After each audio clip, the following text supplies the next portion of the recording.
Primera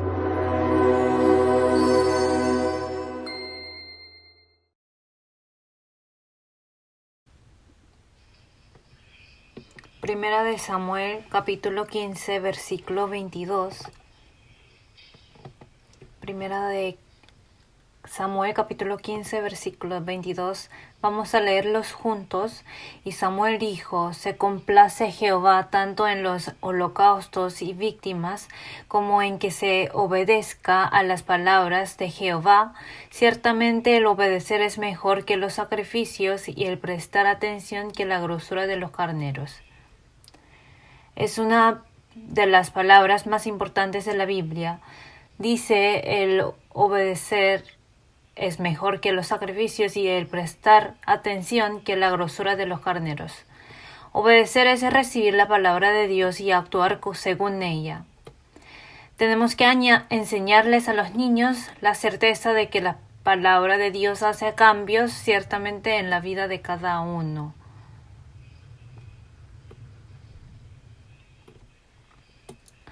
Para eso hay que reconocer el poder de Dios, y la palabra genera cambios en nuestra vida. Por eso en la hoja puse primeramente ese versículo.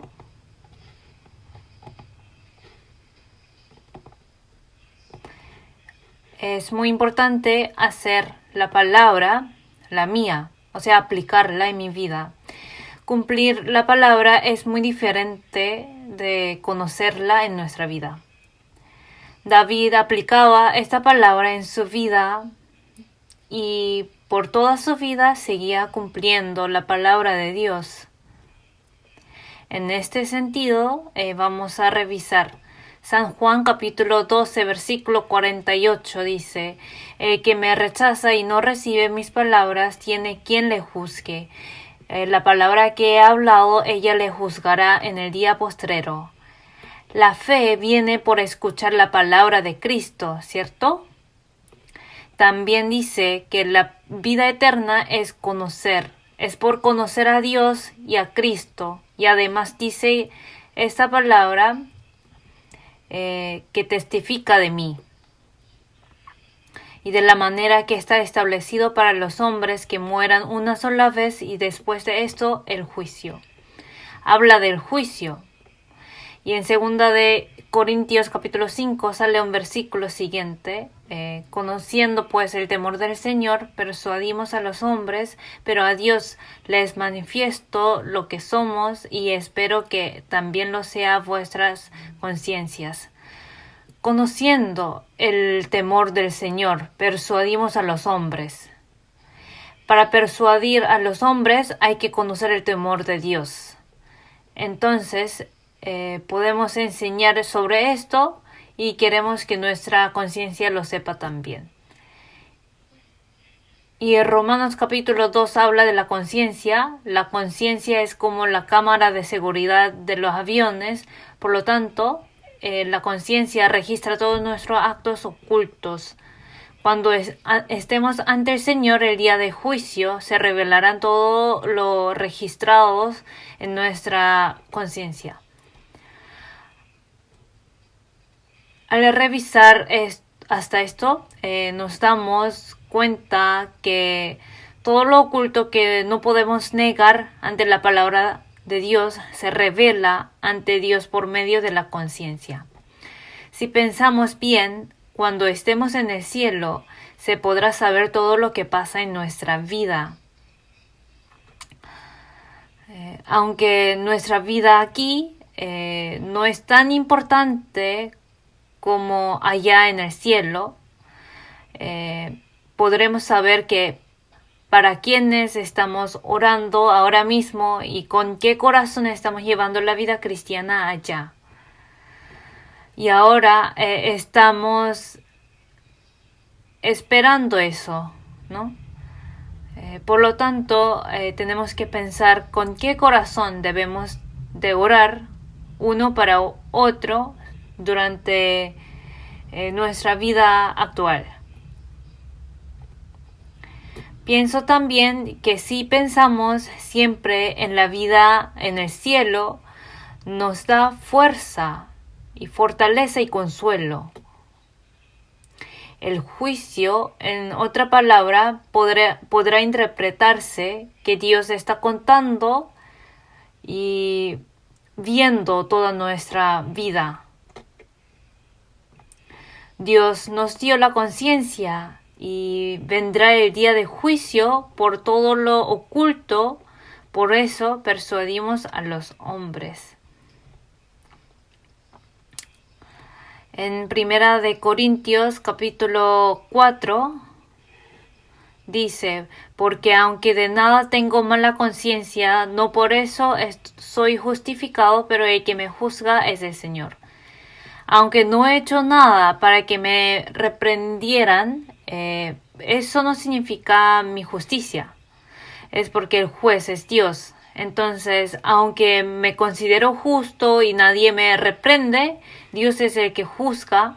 Por lo tanto, aunque de nada tengo mala conciencia, no puedo ser justo.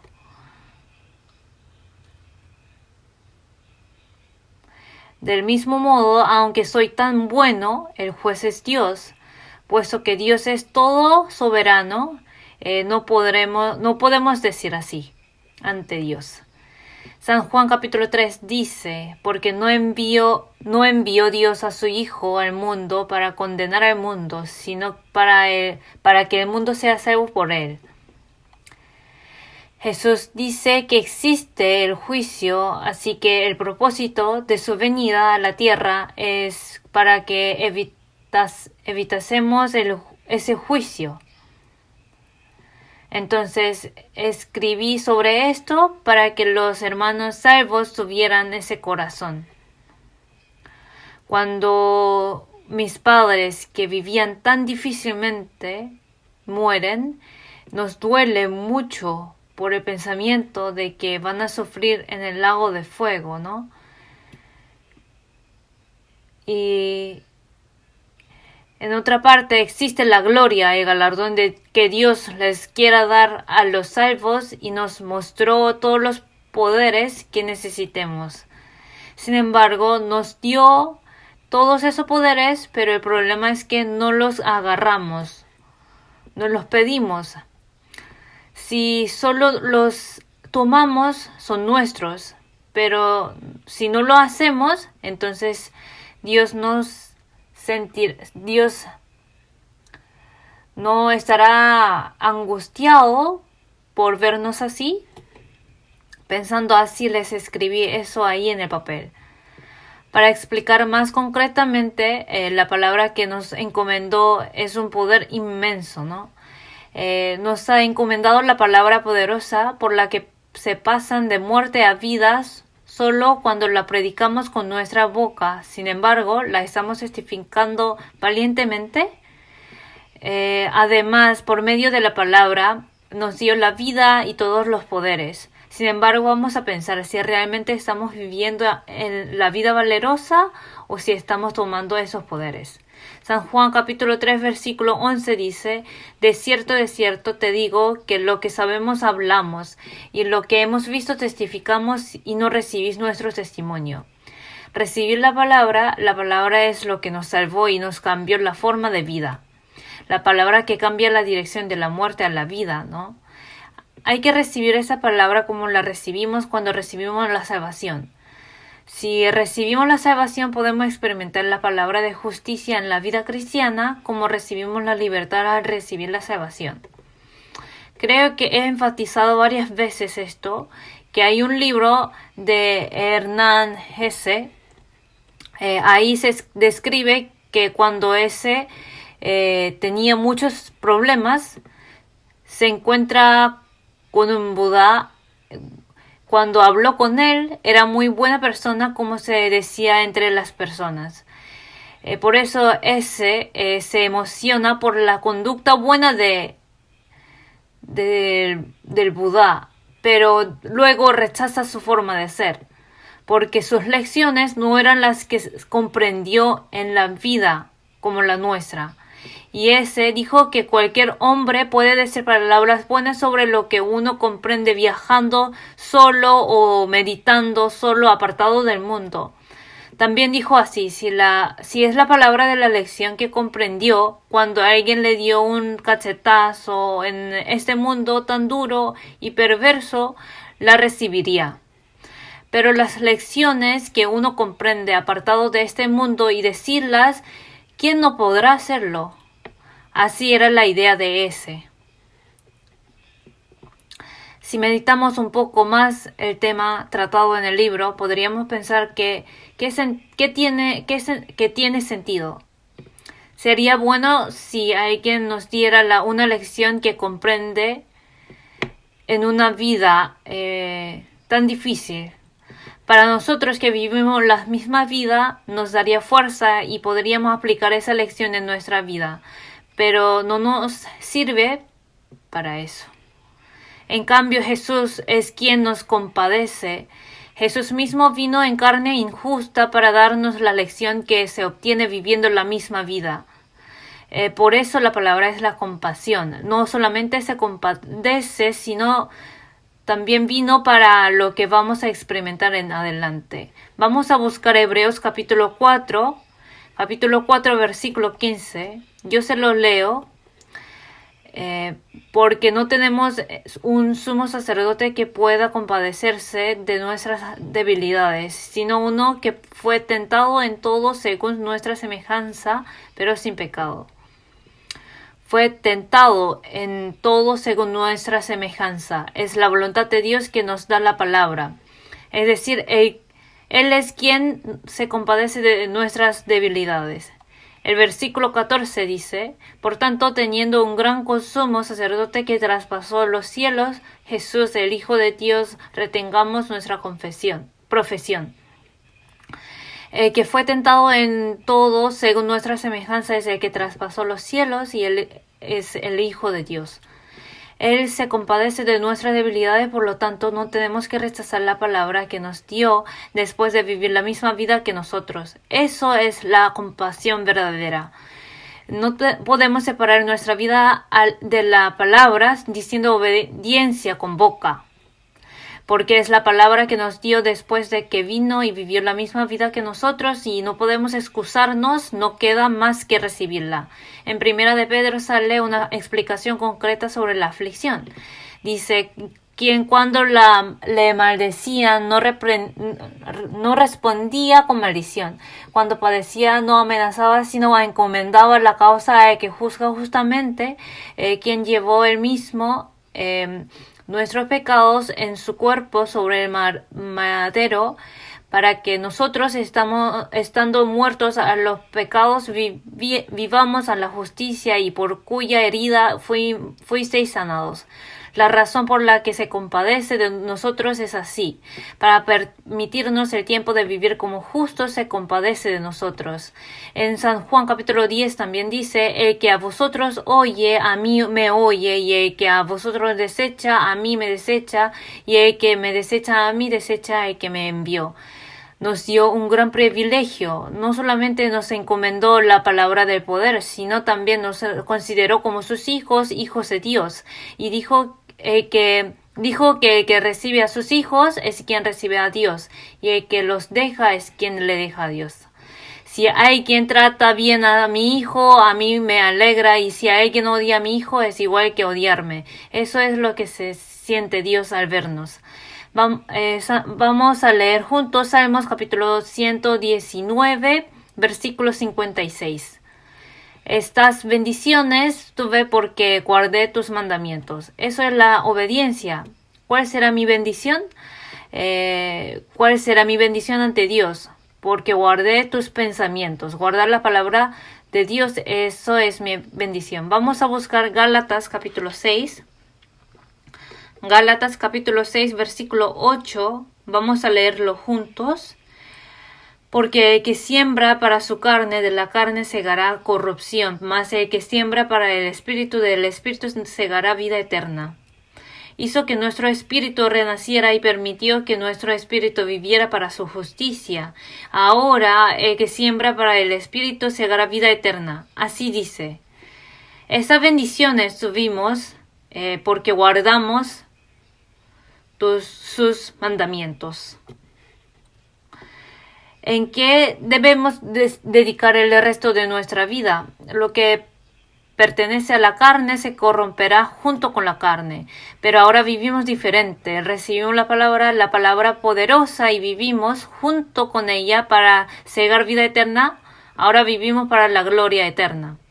Entonces los niños deben de tener una postura, una conducta correcta ante la palabra de Dios, la cual es la de obedecerla. Creo que será bueno si definimos la obediencia así: hacer la palabra la nuestra y vivir aplicándola en nuestra vida. Vamos a buscar primera de Samuel capítulo 16.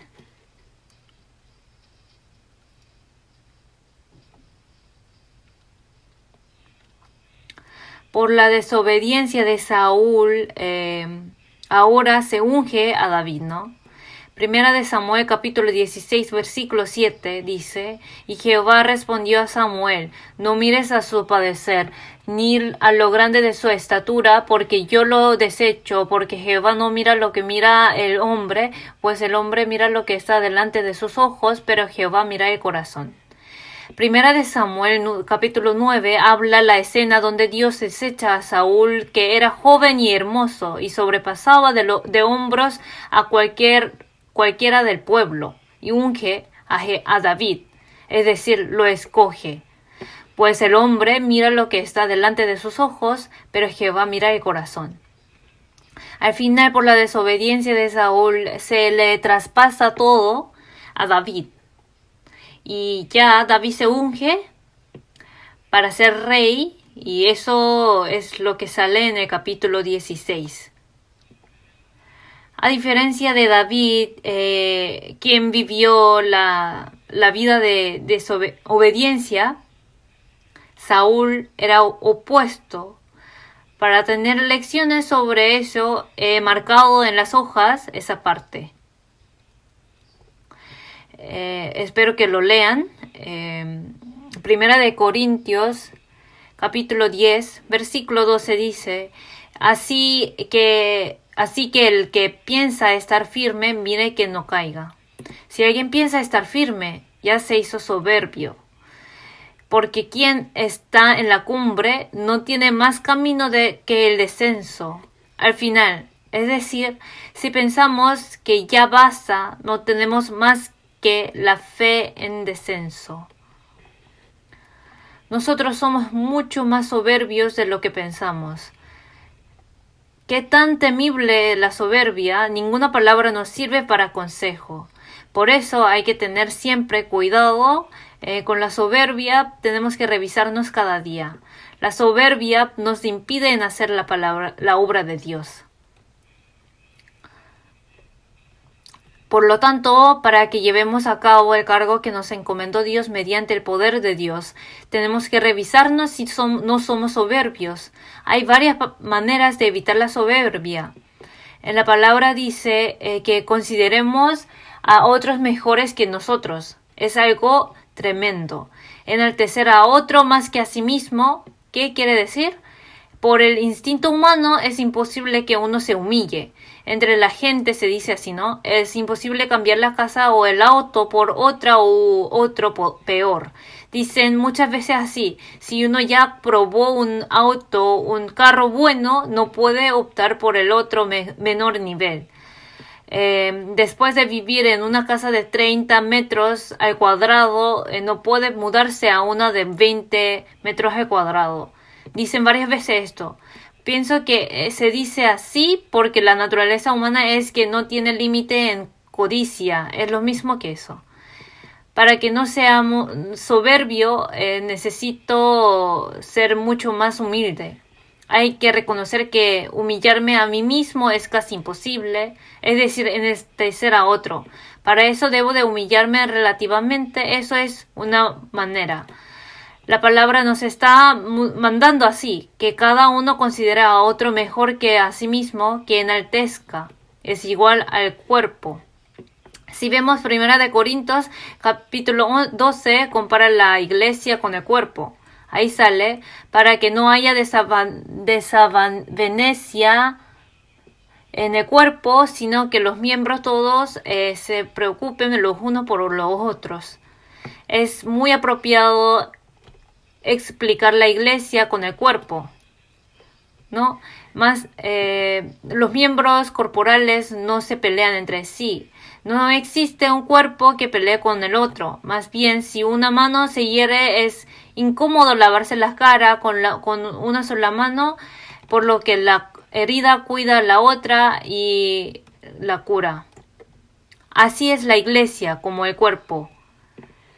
En el capítulo 12 de 1 Corintios dice, de manera que si un miembro padece, todos los miembros se duelen con él, y si un miembro recibe honra, todos los miembros con él se gozan. Si tengo ese corazón, no puedo ser soberbio. Siendo un miembro del cuerpo, si tengo ese corazón hacia los hermanos, eso significa que no soy soberbio. Si no, soy soberbio y tengo que revisarme en detalles. ¿Desde dónde empezó esa raíz de la soberbia? ¿Cómo entró ese corazón? Tengo que ver si siempre juzgo a otro o me quejo. ¿De verdad soy el miembro pegado al cuerpo o no? Cuando otro sienta mal, tengo que cuidarlo. Si de verdad considero la iglesia así o no. Cuando evangelizamos para que el alma reciba la salvación, hacemos muchos esfuerzos, ¿no? Y si con ese corazón amamos, la soberbia desaparece. En ese corazón hacemos cualquier otra cosa para que el alma nueva reciba la salvación. Y si yo estoy amando a los hermanos con ese amor, por lo tanto el amor vence la soberbia. Un día sentí la importancia de la comunión participando en la iglesia. Y participar en la iglesia es algo muy importante. Antes en la planta baja habían puesto un panorama de dibujos. La pared estaba llena de cuadros de dibujos antes, y en ese momento entendí que habían dibujos con mucho esfuerzo. Pero como mi carrera es arte, yo estaba juzgando después de ver la pintura, hablando con los cercanos que de esa pintura el ángulo está mal, lo hubieran perfeccionado más.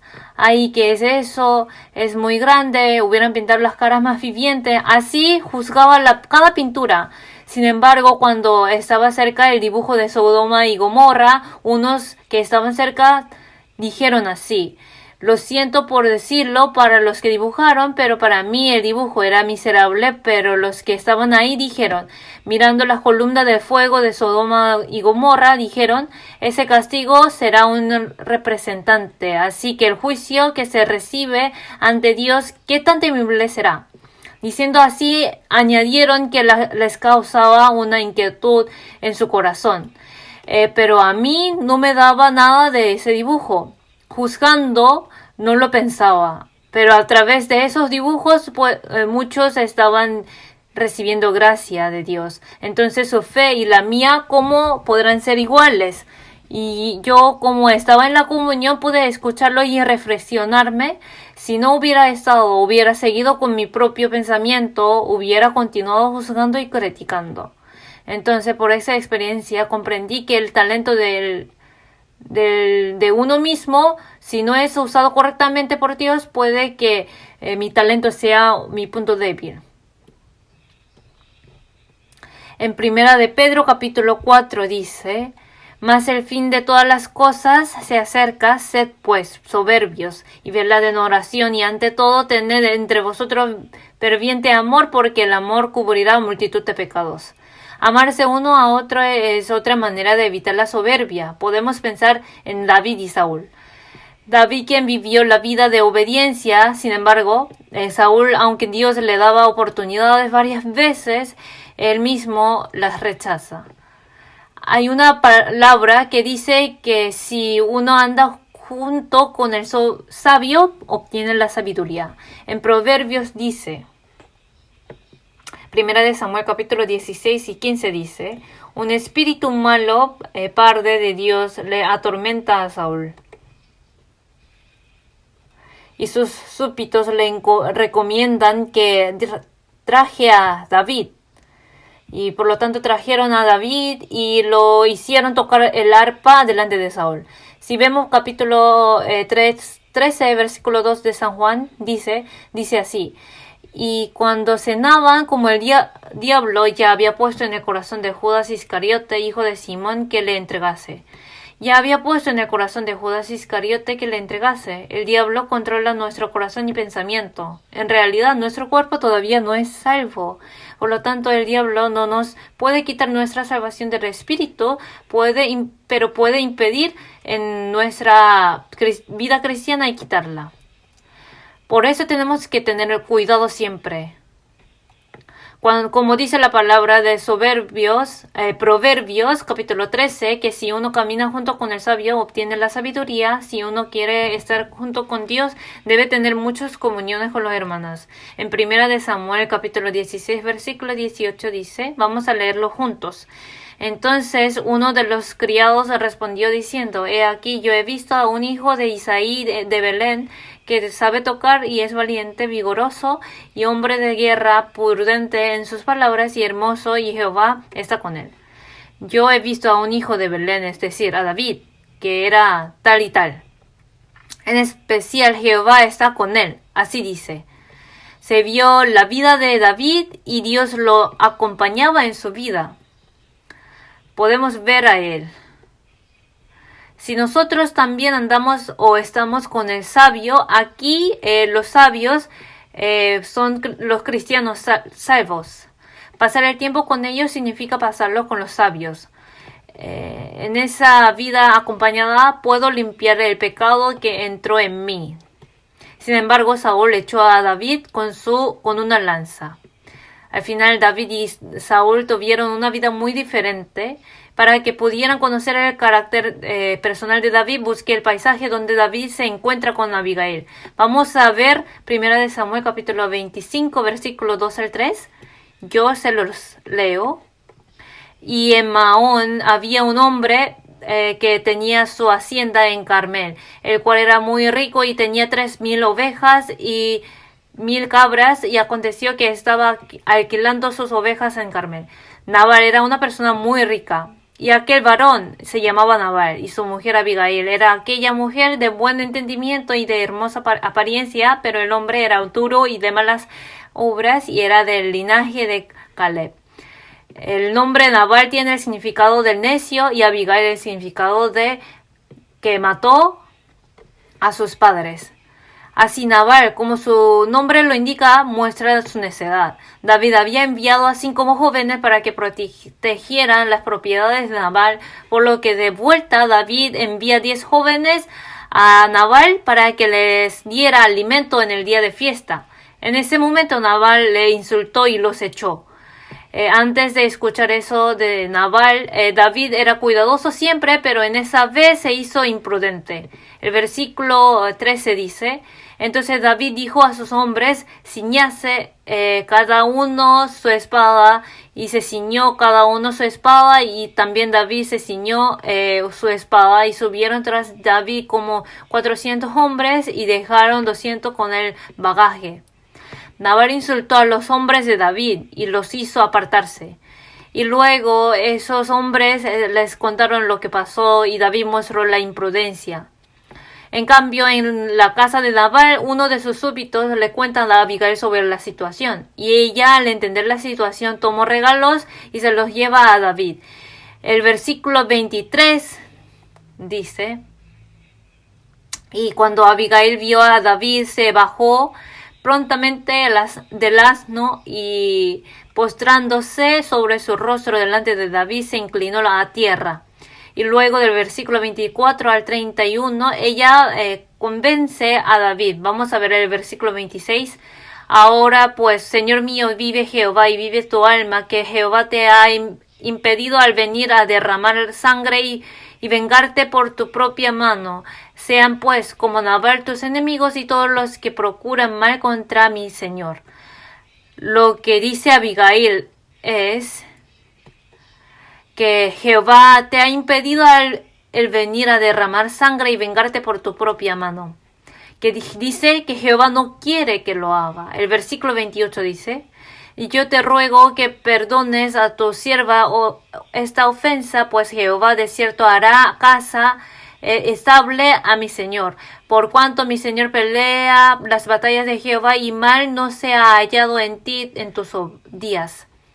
Está tratando de persuadir a David e impidiendo que cometa un pecado ante Dios por su imprudencia.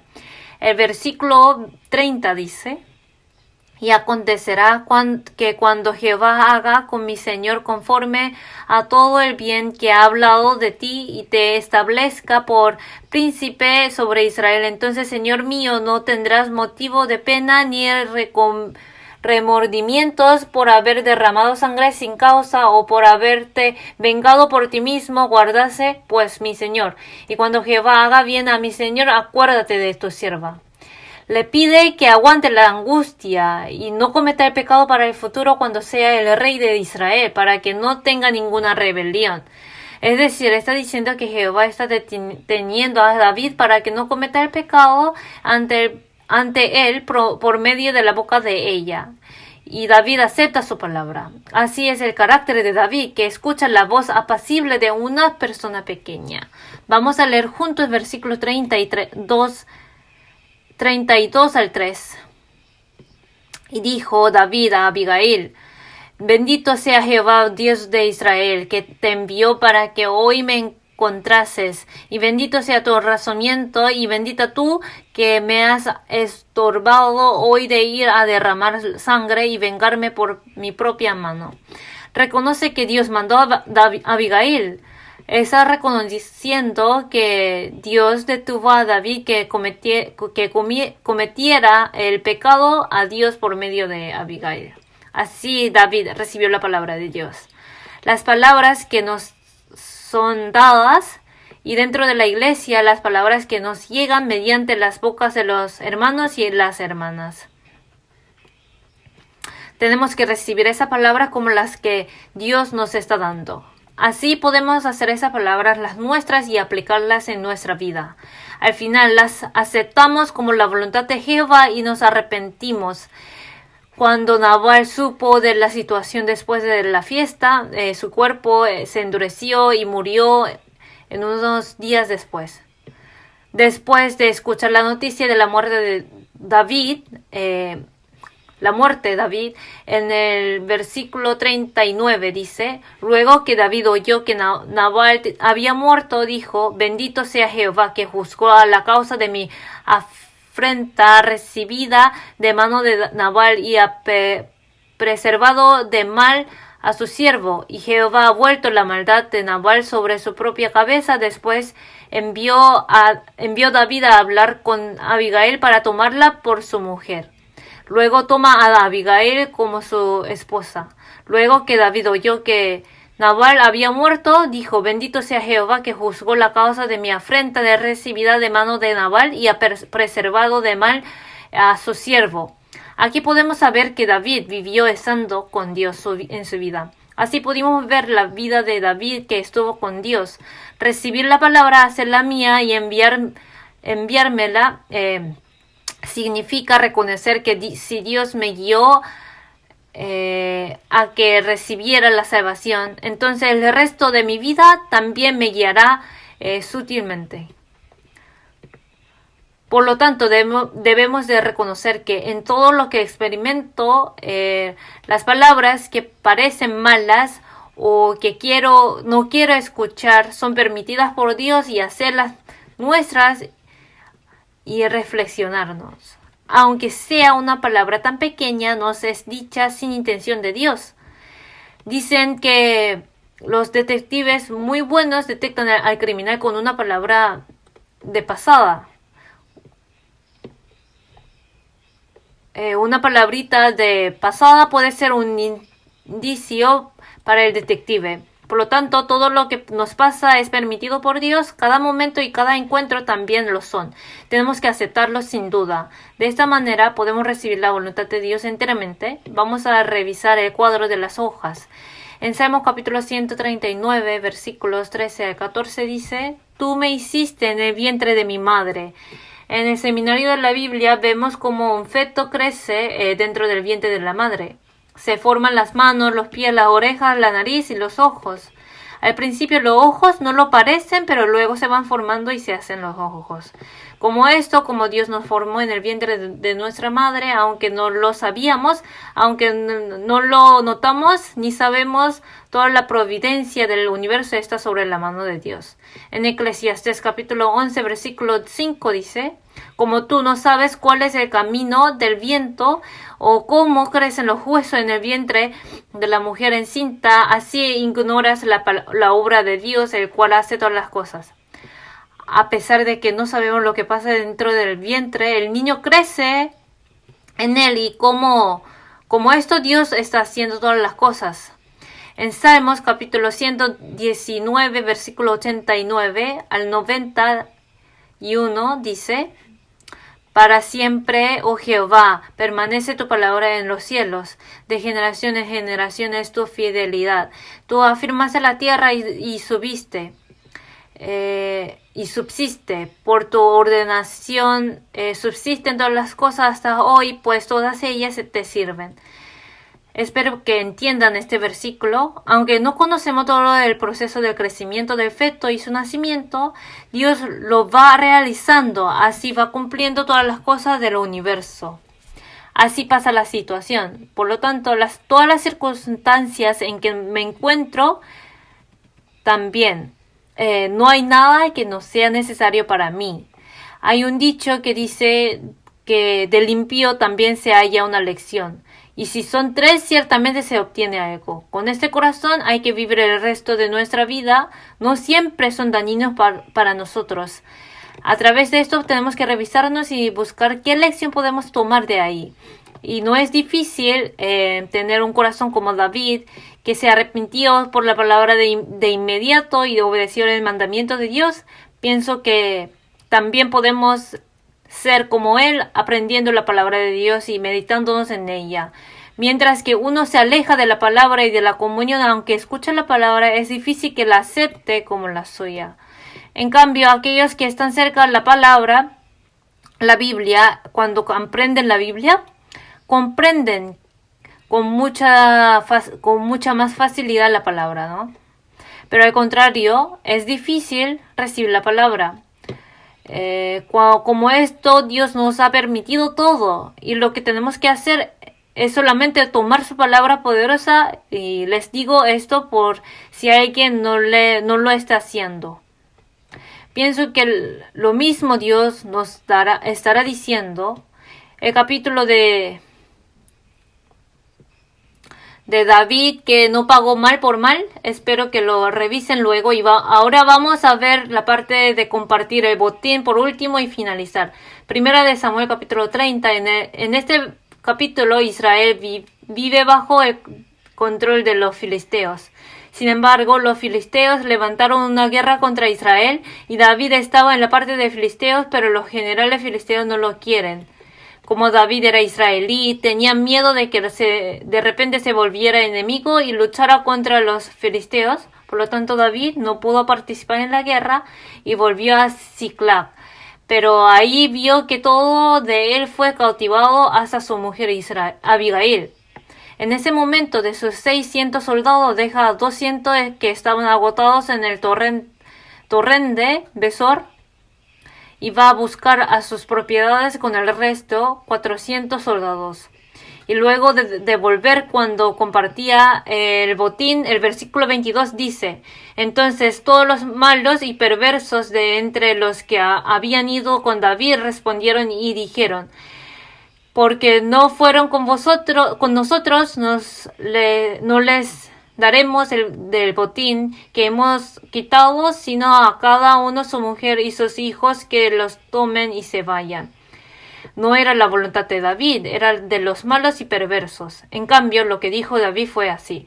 El versículo 24 dice: ¿Y quién os escuchará en este caso? Porque conforme a la parte del que desciende a la batalla, así ha de ser la parte del que queda con el bagaje, les tocará parte igual. Dice que les toca parte igual. Diciendo así, parte el botín igualmente. David estaba en la situación donde podía haber peleado junto con los filisteos contra Israel, pero él piensa en Israel, porque el versículo 26 dice: el botín de los enemigos de Jehová. Por lo tanto, hay que dividirlo igualmente entre todos. Pese a que fui apartado de Israel, todo lo opuesto al Israel escogido por Dios es enemigo de Jehová. Por consiguiente, dividir el botín igualmente entre toda la comunidad del pueblo escogido por Dios, Israel, era algo que debía hacerse. Eso es la iglesia, ¿no? En el tiempo pasado, cuando no había mucho que comer, si los padres iban a una fiesta, ponían comida en el bolsillo para dárselos a sus hijos, y los hijos lo comían aunque no era tan limpia. Así es una familia. Antes en la escuela se daba un pan de maíz y los hermanos mayores comían una parte y el resto se lo llevaban a casa para dárselo a sus hermanos menores. Y David tenía ese sentimiento comunitario. Eso manifiesta la iglesia. El significado de compartir el botín se relaciona con la iglesia, la cual se compara con el cuerpo también.